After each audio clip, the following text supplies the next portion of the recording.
बिस्मिल्लाहिर्रहमानिर्रहीम। एच के इलेक्ट्रिक में खुश आमदीद तमाम दोस्तों को। उम्मीद है कि सब दोस्त खैरियत से होंगे। दोस्तों, आज की वीडियो में ये एक अदद हमारे पास हीटर है रिपेयर होने के लिए। आज इंशाल्लाह इस वीडियो में आपको इसको रिपेयर करने का मुकम्मल तरीका बताएंगे। दोस्तों, सबसे पहले इसके ऊपर ये स्क्रू लगे होते हैं, आपने इन स्क्रूओं को जल्दी से बड़े आराम के साथ आपने खोल लेना है।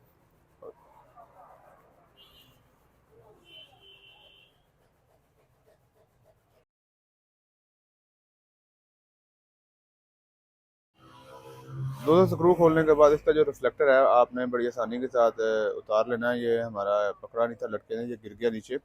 और दोस्तों, इसके अंदर ये अदद एलिमेंट लगा होता है जिससे ये हीट पैदा करता है। इसके ऊपर ये कवर लगा हुआ है। दोस्तों, ये स्क्रू लगे हुए ये हुक लगे हुए हैं। आप हुकों को सीधा करके इस कवर को आपने बड़ी आसानी के साथ उतार लेना है। और दोस्तों, ये एलिमेंट है, ये जल चुका है इसका, और ये क्लम्पों की मदद से इसके साथ हमने कंपनी ने अटैच किया हुआ है। तो ये जो क्लम्प हैं ये भी इसके अंदर हुकें होती हैं। हुकों को आपने सीधा करके बड़ी आसानी के साथ आप बाहर निकाल सकते हैं।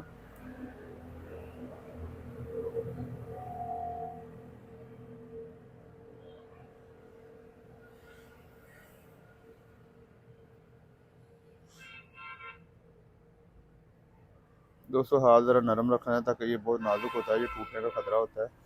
और दोस्तों, ये एलिमेंट मुकम्मल तौर पर जल चुका है। आपने ये इसी हुकों को आपने बड़ी आसानी के साथ बाहर निकाल लेना है। और हमने दोस्तों ये एक अदद नया एलिमेंट हमारे पास है, हम इसके अंदर इंशाल्लाह आपको एडजस्ट करके दिखाएंगे और इसको चला के मुकम्मल तरीका आपके साथ मैं इंशाल्लाह शेयर करूँगा। और दोस्तों, ये पुरानी जो हुक हैं, जो क्लम्प हैं, आपने इसको नए एलिमेंट के अंदर आपने डाल देना है और जिस तरह से आपने खोला था सेम इसी तरीके के साथ आपने अटैच कर देना है। तो जो भी क्लम्प हैं पुराने एलिमेंट से निकाले थे आपने बड़ी आसानी के साथ इसको दोबारा नए एलिमेंट के अंदर डाल के जिस तरीके से आपने खोला था इसी तरीके के साथ आपने एडजस्ट करने की कोशिश करनी है।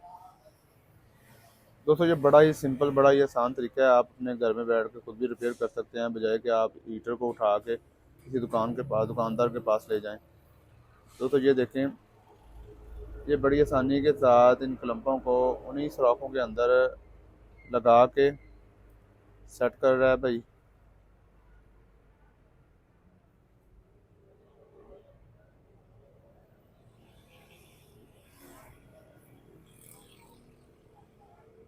तो सभी क्लम्प लगाने के बाद इनके अंदर जो हुकें होती हैं आपने दोबारा उन्हीं हुकों को दोबारा लगा देना है।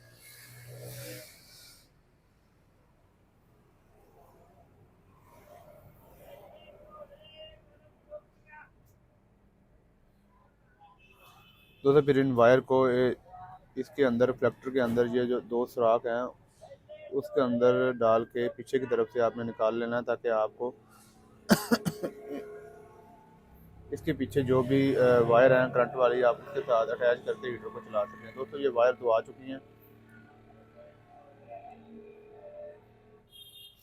आपने इन वायर को स्टेप बाय स्टेप जो भी करंट वाली हमारी दो वायर आ रही हैं उसके साथ आपने आसानी के साथ अटैच कर लेना है।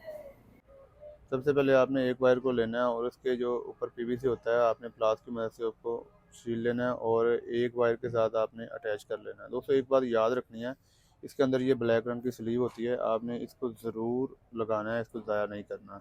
फिर इसी तरह आपने दूसरी वायर को लेना है, उसके पीवीसी को आपने प्लास की मदद से उतारना है और दूसरी जो एलिमेंट है उसकी वायर के साथ आपने ज्वाइन करके इसके ऊपर स्लीव, ब्लैक रंग की स्लीव है, अगर आपके पास ना हो, जल चुकी हो, तो आप बाज़ार से नहीं लेके आप ज़रूर लगाएं, क्योंकि इसके बगैर जो जोड़ होता है वायर का वो जल सकता है।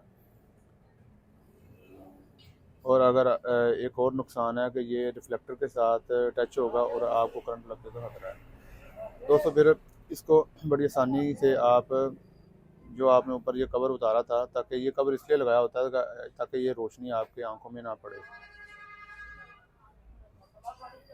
जिस तरीके से आपने उतारा था इसी तरीके के साथ आप इसको दोबारा अटैच कर दें।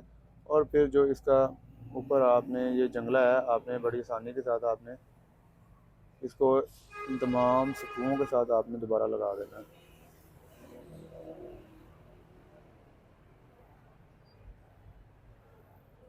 दोस्तों, ये बड़ा सिंपल है, आप अपने घर में इंशाल्लाह ये खुद भी रिपेयर कर सकते हैं बड़ी आसानी के साथ।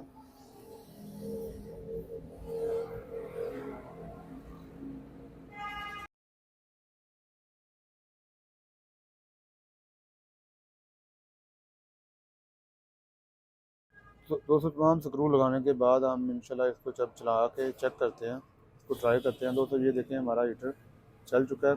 दोस्तों इसी तरीके से आप अपने घर में जो भी हीटर ख़राब है, आप किसी भी किस्म का हीटर हो, उनको रिपेयर करना एक ही जैसा होता है और थोड़ा सा डिफरेंस होता है। आप इस तरीके से एलिमेंट को बासानी चेंज कर सकते हैं। दोस्तों अगर वीडियो अच्छी लगे तो इसको लाइक करें और शेयर करें, चैनल को सब्सक्राइब कर लें। आप दोस्तों का बहुत शुक्रिया।